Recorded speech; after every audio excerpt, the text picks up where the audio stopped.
जय श्री राधे। पूज्य श्री सद्गुरुदेव भगवान के चरणों में प्रणाम। आज पूज्य श्री भाई जी कहते हैं, श्री राधा जी का प्रेम का स्वरूप। उद्धव जी भगवान श्री कृष्ण के भेजे हुए ब्रज में आते हैं। वे सबसे मिलते हैं, सबको समझाते हैं। अंत में भाग्यवती प्रेम स्वरूपा श्री गोपांगनाओं से और श्याम सुंदर की अभिन्न रूपा और उनकी प्राणाधिका श्री राधिका से एकांत में मिलते हैं। पहले समझाने की चेष्टा करते हैं, फिर उनके महान उच्च स्थिति को देखकर हतप्रभ हो जाते हैं। उद्धव जी के अपने ज्ञान का अभिमान दूर हो जाता है। वे उनसे प्रेम शिक्षा ग्रहण करते हैं और अंत में उन गोविंद प्रेम रूपिणी गोप रमणियों के निवास स्थान वृंदावन में कोई लता गुल्म औषधि बनकर भी उनकी चरण धूलि प्राप्त करने की महती अभिलाषा करते हैं।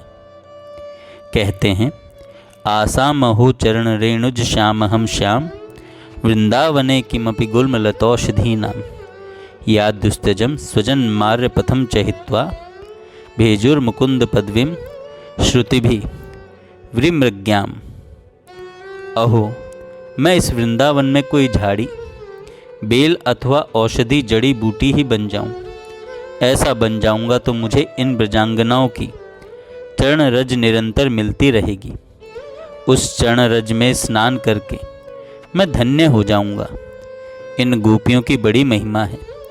इन्होंने उन प्रेम में भगवान की, जिनको श्रुतियाँ वेद उपनिषद सदा खोजते ही रहते हैं परंतु पाते नहीं, पदवी को, तन्मयता को, उनके परम प्रेम को पा लिया है। और इसके लिए इन्होंने दुस्त्यज स्वजन संबंधी और लोक वेद की मर्यादा आर्य मार्ग का भी परित्याग कर दिया है। फिर उद्धव जी वहां से चलने लगते हैं।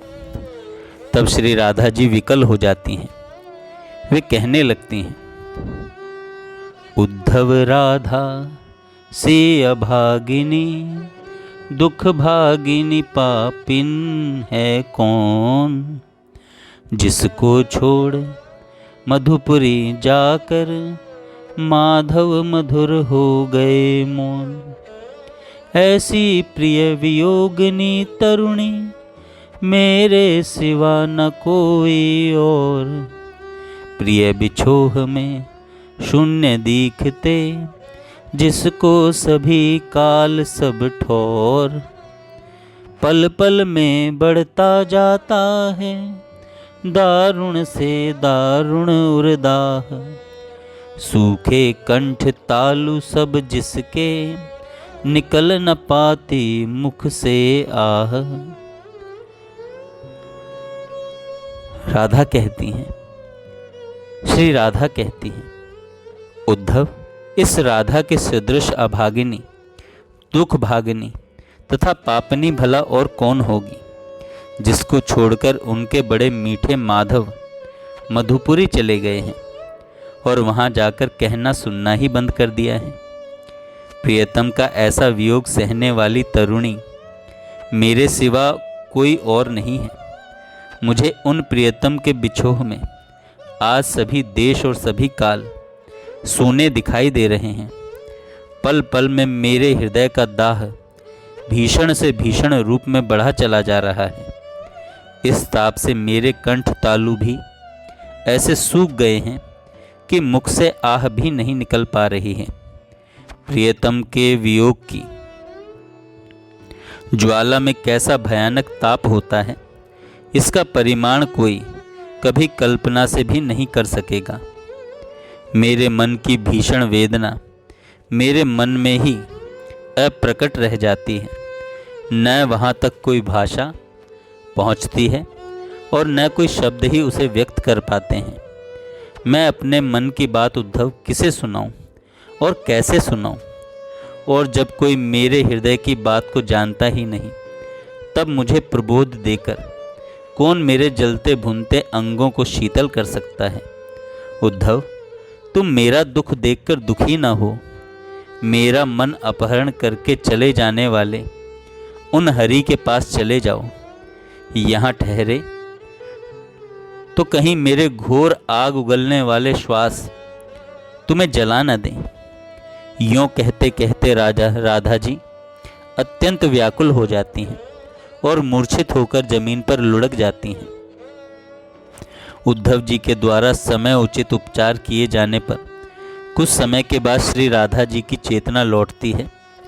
तदनंतर श्री राधा के दुख से अत्यंत दुखी, उनके ताप से संतप्त सहज सुहृद उद्धव शोभ प्रकट करते हुए कहने लगते हैं, महिमामयी राधा, मैं अब तक जानता था हमारे श्याम सुंदर सदैव सहृदय हैं और प्रियजन सुखद हैं, पर आज इन सब गोपांगनाओं की और तुम्हारी उनके वियोग में ऐसी दारुण दीन दशा देखकर मैं यह निश्चित रूप से अनुभव करने लगा हूँ कि वे बड़े सचमुच निष्ठुर हृदय हैं। राधे, तुम उन कपटी निर्मोही बंधु का स्मरण करके क्यों इतनी दुखी हो रही हो?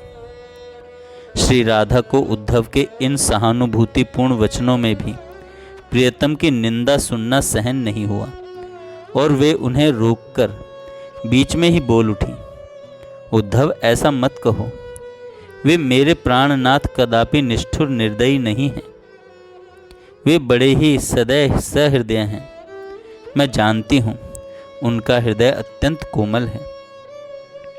अब भी वे मेरी स्मृति से पता नहीं कितने कैसे व्याकुल हो रहे होंगे। वे बिना ही रूप गुण देखे सदा मुझ पर मुक्त रहते हैं। सच तो यह है कि मैं ही अभागिनी हूँ उद्धव। मैं उन प्राणनाथ प्रियतम को कैसे भूल जाऊं? उनकी मधुर स्मृति ही तो मेरा जीवन है, मेरा अस्तित्व है। इस राधा के रूप में केवल उनकी स्मृति ही तो बची है। क्षण भर की भी उनकी विस्मृति का अर्थ है राधा का मरण, राधा का अस्तित्व का अभाव। उद्धव मुग्ध होकर अपलक नेत्रों से श्री राधा को देख सुन रहे हैं।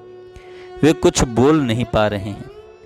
फिर राधा का भाव उमड़ा और वे कहने लगी, बिसारूं कैसे श्याम सुजान, एकमात्र स्मृति ही है आत्मा, स्मृति ही जीवन प्राण। एक मधुर अनन्य स्मृति प्रिय कि नित्य अखंड बनी मन, प्राणी पदार्थ परिस्थिति सबको सहज ही भयो विसर्जन।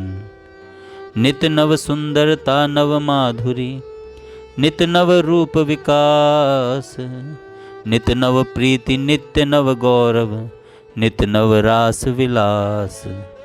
नित नव देह भाव नित नूतन, रात दिवस मन राजत। नित नव संगम की मधुर स्मृति, हिय मह नित्य विराजत। गुण गरिमा महिमा सुहाग सुख, रसवर्षी मुस्कान। आतुर मान मनावनी बोलनी, सुधा मधुर रस खान। चरण कमल मुख मंडल मधुमेह, रूप केश श्रृंगार। बिकट भ्रकुटी द्रग नलिन बिसद, पग नूपुर की झनकार। मेरे प्राणनाथ वे प्रियतम, मधुर मधुर जीवन धन। रात दिना वे रहत हृदय में, बिलगत नहीं एक हूँ छिन। ऊधो तिन में मैं वे मोम, ऊधो तिन में मैं वे मोमे, नहीं भेद को लेस। प्रियतम के ढिंग जाऊं सिदोसी, मेटो मन को क्लेश।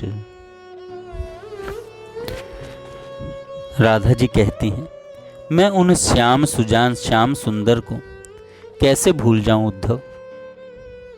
एकमात्र उनकी वह स्मृति ही मेरी आत्मा है, वह स्मृति ही मेरा जीवन प्राण है। प्रियतम की एक अनन्य अखंड स्मृति नित्य निरंतर मन में बनी रहती है। उनके अतिरिक्त अन्य सभी प्राणी पदार्थ परिस्थिति का मन से विसर्जन हो गया है।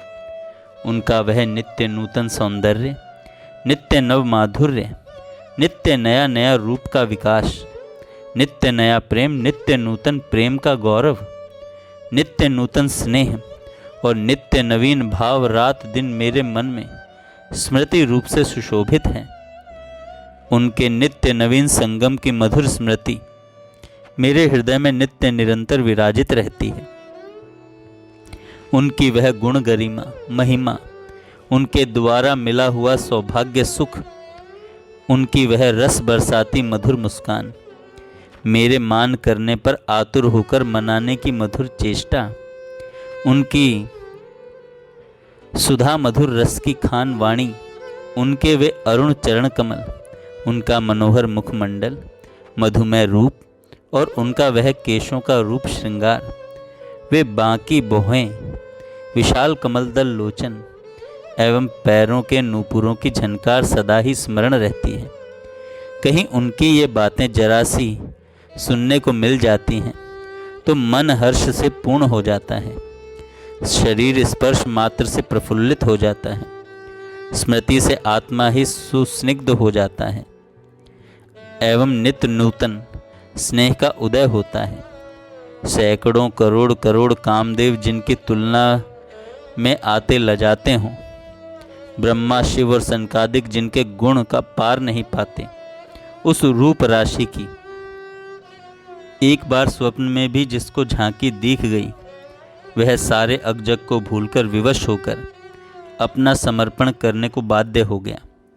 जिनके मधुर मनोहर सुंदर गुण तथा जिनकी स्वर लहरी ऐसी अतुलित है कि जो कठोर पाषाण और काष्ठ को भी द्रव में जल बनाकर बहा देती है, मरे हुए वृक्षों को हरे भरे करके भली भांति मुकुलित कर देती है, वायु तथा सूर्य की चाल रोक देती है और समस्त चल चेतनों को अचल कर देती है, ऐसे उनको मैंने प्रियतम के रूप में प्राप्त किया।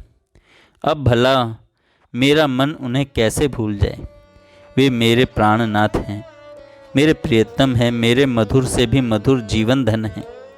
वे रात दिन मेरे हृदय में निवास करते हैं, कभी एक क्षण के लिए भी अलग नहीं होते, सदा साथ ही रहते हैं।